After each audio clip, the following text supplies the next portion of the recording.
Ya, sebelumnya perkenalkan nama saya Rian Sriwijanto. Di sebelah kanan saya ada Dian Nursatia dan di sebelah kiri saya ada Anin Prabandari. Di sini kami dari kelompok 9 akan melakukan observasi atau penelitian tentang sejarah terbentuknya atau berdirinya Keraton Kasepuhan. Untuk lebih lanjutnya, kita bisa menyimak video berikut ini. Check it out.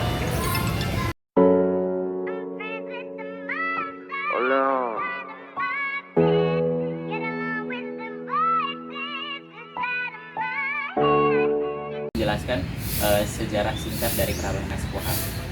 Mahkota dari Kerajaan Pajajaran, Pangeran Cakrabuana. Setelah itu, Pangeran Cakrabuana memberikan mandat kepada anaknya untuk menikah dengan keponakannya, yaitu Sesari Hidayatullah atau yang biasa kita kenal sebagai Sunan Gunung Jati. Lalu setelah mereka menikah, pada tahun 1450, keraton ini diberikan ke Sunan Gunung Jati. Hingga keraton ini dipegang atau dihandle oleh Sunan Gunung Jati, keraton ini menjadi sangat populer. Hingga kepopularitasannya terdengar ke VOC atau Belanda. Lalu pada saat Sesar Hidayatullah atau Sunan Gunung Jati memimpin keraton ini, beliau tidak memiliki keturunan. Lalu hingga 1679 Sunan Gunung Jati meninggal, VOC atau Belanda dengan mudahnya gampang untuk merebut keraton ini. Lalu merubah namanya menjadi Keraton Kasepuhan yang diartikan sebagai keraton sepuh atau generasi tua. Lalu setelah itu membangun lagi Keraton Kanoman atau generasi muda. Lalu setelah itu Keraton Kanoman membagi lagi menjadi dua kembali, Keraton Kacirbonan dan Keraton Kaprabonan. Oleh karena itu di Cirebon memiliki 4 keraton. Oke. Selanjutnya saya akan menjelaskan tentang tempat ini. Tempat ini dinamai dengan Siti Inggil. Siti Inggil diartikan sebagai tanah yang ditinggikan. Di Siti Inggil ada beberapa mande. Yang pertama mande Semartinanduk. Biasanya digunakan para penasihat raja ataupun jaksa. Nah di tengah di sini ada mande Malang Semirang. Mande Malang Semirang biasanya digunakan untuk keluarga raja ataupun rajanya pada saat melihat acara di alun-alun. Di sebelah kanan ada Mande Karsmen. Mande Karsmen ini biasanya digunakan para pemusik untuk membunyikan gamelan, atau kita juga memiliki namanya gamelan sekaten. Gamelan sekaten itu biasanya dibunyikan pada saat Lebaran, Idul Fitri dan Idul Adha. Di sini ada Mande Pandawa 5. Mande Pandawa 5 biasanya digunakan untuk tempat duduknya perwira raja. Nah, yang kalian duduki ini merupakan mande pengiring.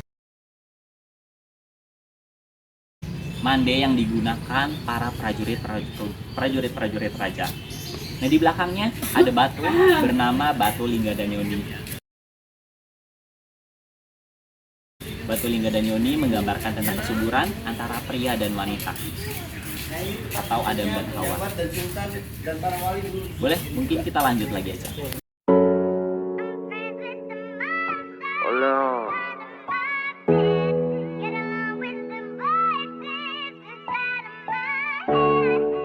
Memiliki berbagai macam makna. Yang pertama, ada pohon dinamai dengan pohon soka. Pohon soka ini menggambarkan tentang sifat sukacita dari manusia. Lalu di belakangnya ada patung lembu kecil bernama Lembu Nandi, memiliki filosofi sebagai hubungan persahabatan antara agama Hindu dengan agama Muslim. Lalu di belakangnya ada 2 macan putih, itu menggambarkan hubungan keraton kita dengan kerajaan Pajajaran.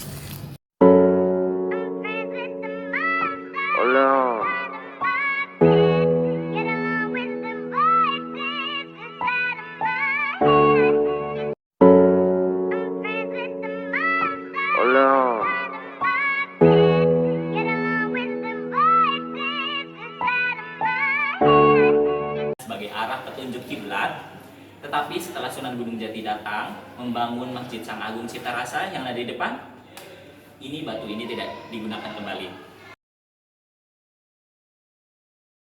Lalu masyarakat menggunakannya arah kiblat yang ada di Masjid Sang Agung yang sudah digunakan lagi. Oke, Kita lanjut lagi.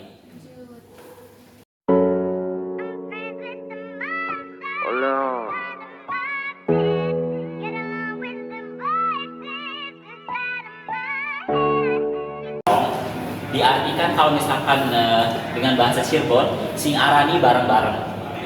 Di kereta ini memiliki 3 hubungan budaya, Hindu, Buddha, dan Muslim.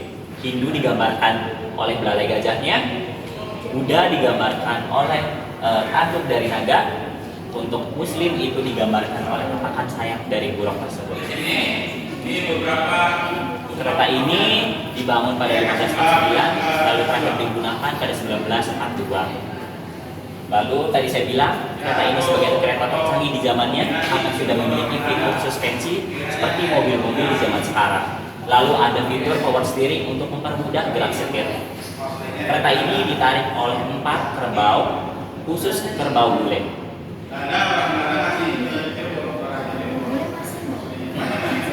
Masih, tapi ya jarang.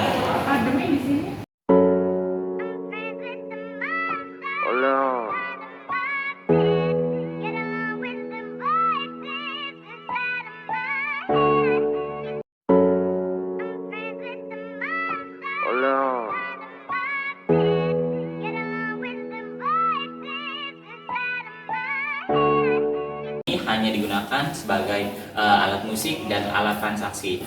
Sekarang kakak misalkan kalau mau masuk museum menggunakan tiket, dulu masyarakat kalau misalkan mau masuk ke dalam acaranya menggunakan alat pembayarannya dengan membacakan 2 kalimat syahadat.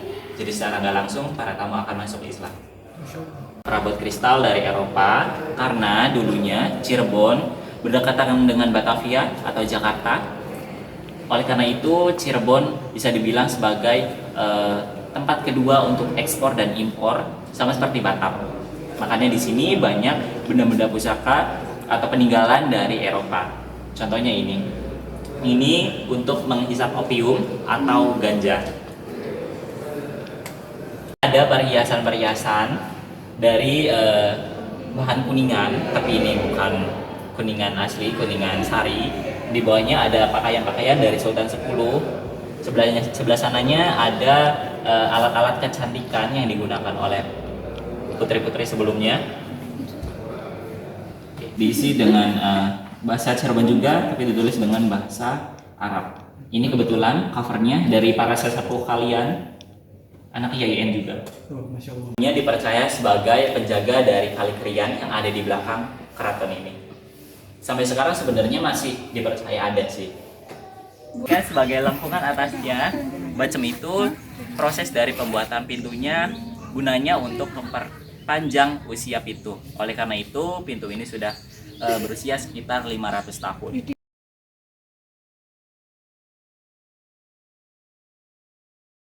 Ini sebagai sultan yang paling revolusioner karena beliau membangun museum yang tadi di sana. Itu dibangun oleh beliau. Ya, demikian tadi video penjelasan mengenai berdirinya atau penjelasan mengenai Keraton Kasepuhan yang berada di Cirebon. Untuk kurang dan kurangnya kami mohon maaf. Wabillahi taufiq wal hidayah. Wassalamualaikum warahmatullahi wabarakatuh.